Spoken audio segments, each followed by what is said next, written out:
Back in 2019, Kirby Yates was the only reliever with 40-plus saves. Last season, there was only one reliever on pace for over 40 saves, and that was Brad Hand. Drafting relievers is harder than ever before, but let's talk about it next on Fantasy Baseball Today in 5.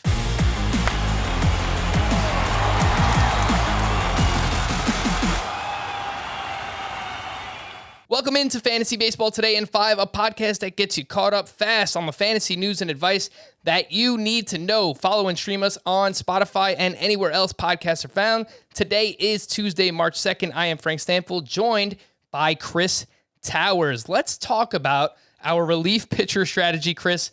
I know you love the position. In Roto, you typically start 9 pitchers. People usually go with 6 starting pitchers and 3 relievers. In head-to-head points, you start 5 starting pitchers and 2 relief pitchers. So what is your strategy for both of those formats when it comes to drafting relievers? Yeah, when it comes to drafting relievers, my general strategy is don't, or at least don't do it inside of the top 150. You can go both ways on that, I suppose. There is... we did this exercise on the full episode of Fantasy Baseball Today.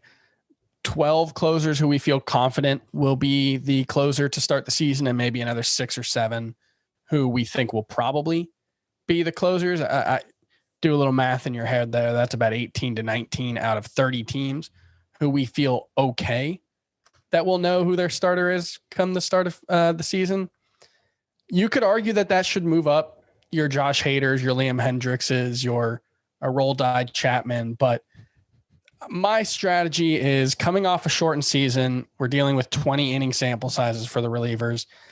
I don't want to invest much in the position. So yeah, I'm actually fine in a Roto league not having any closers coming out of the draft who are obvious closers. In a points league, because you do have the 2 RP spots, and there aren't many SPARPs available this year, I will try to get 2 closers, but it's not a big priority for me. So that means you need to depend on some sleeper relief pitchers to draft for saves, specifically in those Roto leagues. So who is one of your favorite sleepers heading into the season?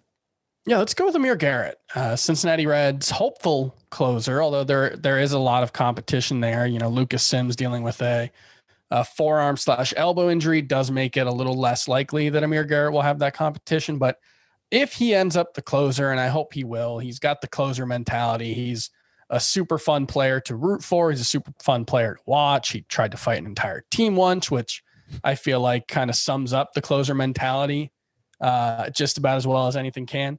And he's actually really good. Since the start of 2019, he has a 3.03 ERA with over 100 strikeouts and about 75 innings. So Amir Garrett is someone I'm very excited to see this year. And I'm with you right there. I had Amir Garrett as my breakout pick when we did our relief pitcher podcast. The ADP for Amir Garrett is 273, and you mentioned the numbers that he's had since the start of 2019. He struggles with walks a little bit here and there. Normally, we don't see lefties as the typical closers in baseball, but he's got the stuff. So I'm pretty confident in Amir Garrett as well. You mentioned the word SPARP in your relief pitcher analysis. Yeah. Some people might not know what this is, but in case you don't, it is a starting pitcher that you can use as a relief pitcher. And these are very popular players in head-to-head points leagues because they allow you to get more volume in your relief pitcher spots than other people who are just using closers. So speaking of that position, the SPARP, who is one that you like to draft heading into 2021? They were popular players in the past. This year, there really aren't a ton of options. I like Alex Wood from the San Francisco Giants if he can get his old form back. But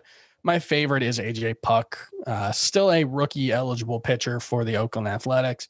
Big, tall lefty, 6'7", throws in the upper 90s. And he has the profile of a guy who is 6'7" and left-handed and throws in the upper 90s. He doesn't have great control. Really, really great stuff. Really hard to hit.